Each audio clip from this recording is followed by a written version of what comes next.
प्यारे मसीह विश्वासी प्रस्तुत है 31 जनवरी 2021 का बाइबल पाठ। पहला पाठ विधि विवरण ग्रंथ अध्याय 18 पद संख्या 15 से 20 तक से लिया गया है। तुम्हारा प्रभु ईश्वर तुम्हारे बीच तुम्हारे ही भाइयों में से तुम्हारे लिए मुझ जैसा एक नबी उत्पन्न करेगा। जब तुम होरेब पर्वत के सामने एकत्र थे, तुमने अपने प्रभु ईश्वर से यही मांगा था। अपने प्रभु ईश्वर की वाणी हमें फिर सुनाई नहीं पड़े और हम फिर भयानक अग्नि नहीं देखें, नहीं तो हम मर जाएंगे। तब प्रभु ने मुझसे कहा, लोगों का कहना ठीक ही है। मैं उनके ही भाइयों में से उनके लिए तुम जैसा एक नबी उत्पन्न करूँगा। मैं अपने शब्द उसके मुख में रखूँगा और उसे जो जो आदेश दूँगा वह तुम्हें वही बताएगा। वह मेरे नाम पर जो बातें कहेगा, यदि कोई उसकी उन बातों को नहीं सुनेगा तो मैं स्वयं उस मनुष्य से उसका लेखा लूँगा। यदि कोई नबी मेरे नाम पर ऐसी बात कहने का साहस करेगा जिसके लिए मैंने उसे आदेश नहीं दिया, तो वह मर जाएगा। यह प्रभु की वाणी है। आज का दूसरा पाठ कुरिन्थियों के नाम संत पौलुस के पहले पत्र अध्याय 7 पद संख्याएँ 32 से 35 तक से लिया गया है। जो अविवाहित है वह प्रभु की बातों की चिंता करता है, वह प्रभु को प्रसन्न करना चाहता है। जो विवाहित है वह दुनिया की बातों की चिंता करता है, वह अपनी पत्नी को प्रसन्न करना चाहता है। उसमें परस्पर विरोधी भावों का संघर्ष है। जिसका पति नहीं रह गया और जो कुंवारी है वे प्रभु की बातों की चिंता करती हैं। जो विवाहित हैं वह दुनिया की बातों की चिंता करती हैं और अपने पति को प्रसन्न करना चाहती है। मैं आप लोगों की भलाई के लिए यह कह रहा हूँ। मैं आपकी स्वतंत्रता पर रोक लगाना नहीं चाहता। मैं तो आप लोगों के सामने प्रभु की अनन्य भक्ति का आदर्श रख रहा हूँ। यह प्रभु की वाणी है। आज का सुसमाचार पाठ संत मार्कुस के अनुसार अध्याय 1 पद संख्याएँ 21 से 28 तक से लिया गया है। वे कफरनहूम आए। जब विश्राम दिवस आया तो ईसा सभागृह में शिक्षा देते रहे। लोग उनकी शिक्षा सुनकर अचंभे में पड़ जाते थे, क्योंकि वे शास्त्रियों की तरह नहीं बल्कि अधिकार के साथ शिक्षा देते थे। सभागृह में एक मनुष्य अशुद्ध आत्मा के वश में था। वह ऊंचे स्वर से चिल्लाया, ईसा नाजरी, हमसे आपको क्या? क्या आप हमारा सर्वनाश करने आए हैं? मैं जानता हूँ कि आप कौन हैं, ईश्वर के भेजे हुए परम पावन पुरुष। ईसा ने यह कहते हुए उसे डांटा, चुप रह, इस मनुष्य से बाहर निकल जा। अपदूत उस मनुष्य को झकझोर कर ऊंचे स्वर से चिल्लाते हुए उससे निकल गया। सब चकित रह गए और आपस में कहते रहे, यह क्या है? यह तो नए प्रकार की शिक्षा है। वे अशुद्ध आत्माओं को भी आदेश देते हैं और वे उनकी आज्ञा मानते हैं। ईसा की चर्चा गलीलिया प्रांत में फैल गई। यह प्रभु का पवित्र सुसमाचार है। प्यारे मसीह विश्वासियों, इस संसार में अच्छाई और बुराई दोनों का अस्तित्व है।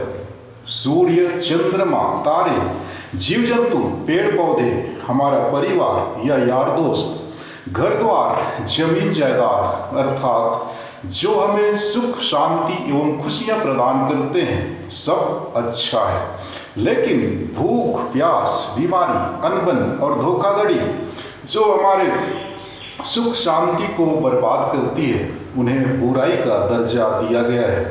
और इससे भी ज़्यादा खतरनाक मृत्यु को हमारे जीवन का सबसे बड़ा दुर्भाग्य माना जाता है। जी हाँ मेरे प्यारे ख्रिस्त विश्वासियों, यदि हम हमारे पूर्वजों की जीवन शैली को झांक कर देखेंगे तो हमें ज्ञात होगा कि हमारे पूर्वज जो अनपढ़ एवं गंवार थे, उन्होंने अच्छाई और बुराई में तुलना की। जीवन में जब जब सुख शांति और खुशियों को देखा, उन्होंने उसे अच्छाई माना और ईश्वर की दुहाई दी। लेकिन जब जब फसलों की बर्बादी हुई, या फिर परिवार में कोई बीमार हो गया, या फिर कोई पशु मरे, तो उन्होंने उसे अशुद्ध आत्मा अर्थात शैतान का हाथ समझा। यद्यपि हमारे पूर्वजों के पास अपने दुश्मनों एवं बैरियों से लड़ने के लिए कई प्रकार के औजार मौजूद थे, लेकिन उस अदृश्य शैतानी शक्ति के आगे अपने आप को निस्सहाय एवं कमजोर महसूस करने लगे। फलस्वरूप उन्होंने ऐसे शक्ति के पास अपनी अर्जी विनती एवं पूजा पाठ करने लगे जो उन्हें शैतानी शक्ति से मुक्त कर सके, क्योंकि उन्होंने अनुभव किया कि कोई एक ऐसी शक्ति का अस्तित्व है जो उन्हें हर प्रकार की बुराइयों से छुटकारा दिला सकता है।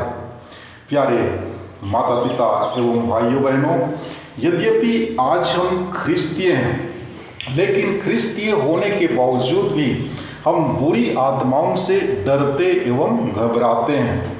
कलीसिया हमें सिखाती है कि हम बुरी आत्माओं से डरे नहीं, लेकिन जब भी हमारे जीवन में कोई आपदा या दुर्घटना घटती है, हमारा विश्वास डगमगाने लगता है, हम विश्वास में कमजोर हो जाते हैं। हमारे लिए एक सवाल है, और सवाल यह है कि बुरी आत्माओं का अस्तित्व है या नहीं। हमें उसके अस्तित्व पर विश्वास करना चाहिए या नहीं। क्या बुरी आत्मा हमें हानि पहुंचाने में सक्षम है? बुरी आत्मा के बारे में कलीसिया का क्या सोच है? धर्म ग्रंथ हमें सिखाती है कि इस संसार में जो भी हम देखते हैं सब कुछ ईश्वर ने बनाया है, और जो भी उन्होंने बनाया सब कुछ अच्छा है। दुनिया में जो भी बुरा है वह ईश्वर की सृष्टि नहीं है। अभी जो बुरा हुआ है, एक जमाने में वह अच्छा था, लेकिन पाप के कारण वह बुराई सिद्ध हुआ। अगला सवाल उठता है कि शैतान कौन है, कैसे है? कलीसिया में दूतों एवं स्वर्गदूतों के बारे में बतलाती है कि सभी दूत स्वयं ईश्वर के द्वारा बनाए गए हैं। ईश्वर ने उन्हें हम मनुष्यों से ऊपर बनाया है। कहने का तात्पर्य यह है कि ईश्वर ने उन्हें विशेष गुणों एवं शक्तियों से संपन्न किया। हमें यह भी बताया जाता है कि कुछ स्वर्गदूतों में इतनी घमंड भर गई कि उन्होंने ईश्वर की इच्छा को नकारा। ईश्वर के मन में जो अमन शांति स्थापित करने की इच्छा थी, उससे वे स्वीकार नहीं कर पाए एवं ईश्वर से विद्रोह करने लगे। उनकी घमंड और विद्रोही स्वभाव को देखकर ईश्वर ने उन्हें स्वर्ग से निकाल दिया। तब से वे ईश्वर के शत्रु बन गए। ईश्वर द्वारा निष्कासित किए गए उन्हीं दूतों को हम शैतान या बुरी आत्मा के नाम से जानते हैं। जी हाँ प्यारे विश्वासियों, ये बुरी आत्माएं ईश्वर को पराजित करने में असमर्थ रहे, इसलिए उन्होंने ईश्वर के प्रतिरूप बनाए गए मनुष्यों को अपने कब्जे में लेना शुरू किया और मनुष्य जाति को अपने अधीन में कर उनके सोच विचार एवं कामों के द्वारा ईश्वर के विरुद्ध विद्रोह कराना प्रारंभ किया। शैतान सृष्टि के प्रारंभ से ही ईश्वर के प्रति विद्रोह करने में सक्रिय है। अदन वाटिका में उसने एक सांप के रूप में आकर हमारे आदि माता पिता को धोखा दिया और तब से ईसा की मां मरियम को छोड़कर दुनिया के हर एक व्यक्ति को अपने वश में करने की शक्ति रखता है। जैसे कि आज के सुसमाचार पाठ में हमने सुना कि यीशु एक अपदूतग्रस्त व्यक्ति को चंगाई प्रदान करते हैं। प्यारे विश्वासियों, बुरी आत्माएं न सिर्फ हमारी आत्मा को अपने वश में कर सकती है, बल्कि वह हमारे शरीर में भी घुसकर संपूर्ण शरीर को अपने अधीन कर सकता है। ये बात विश्वसनीय है, लेकिन हम ख्रिस्तियों को इतनी आसानी से विश्वास नहीं करना चाहिए, क्योंकि ये घटना कभी कभी ही देखने को मिलते हैं। कभी कभी हमारे जीवन में कोई आपदा आती है, या फिर हमारे परिवार में कोई सदस्य बीमार हो जाते हैं, या फिर परिवार में कोई घटना घटती है, या फिर परिवार के कोई सदस्य की अचानक मृत्यु हो जाती है, तो लोग सोचते हैं कि यह अपशगुन है, बुरी आत्मा का प्रभाव है, या फिर शैतान का कार्य है। यदि हम ऐसे सोचते हैं तो ये बिल्कुल गलत है, क्योंकि किसी का जीवन लेना शैतान के वश में नहीं है। वह हमारे शरीर में दुख तकलीफें पहुंचा सकता है, लेकिन वह हमारे जीवन को छीन नहीं सकता है। यदि हम नबी योग के ग्रंथ में पढ़ेंगे तो हमें ज्ञात होगा कि ईश्वर ने स्वयं शैतान को योग के जीवन में दुख तकलीफें देने की अनुमति दी थी, लेकिन ईश्वर ने शैतान से यह भी कहा था कि उसका सब कुछ तुम्हारे हाथ में है, किंतु अय्यूब पर हाथ मत लगाना। अतः शैतान शारीरिक रूप से हमें नष्ट नहीं कर सकते हैं, बल्कि वे आध्यात्मिक रूप से हमें जरूर नष्ट कर सकते हैं।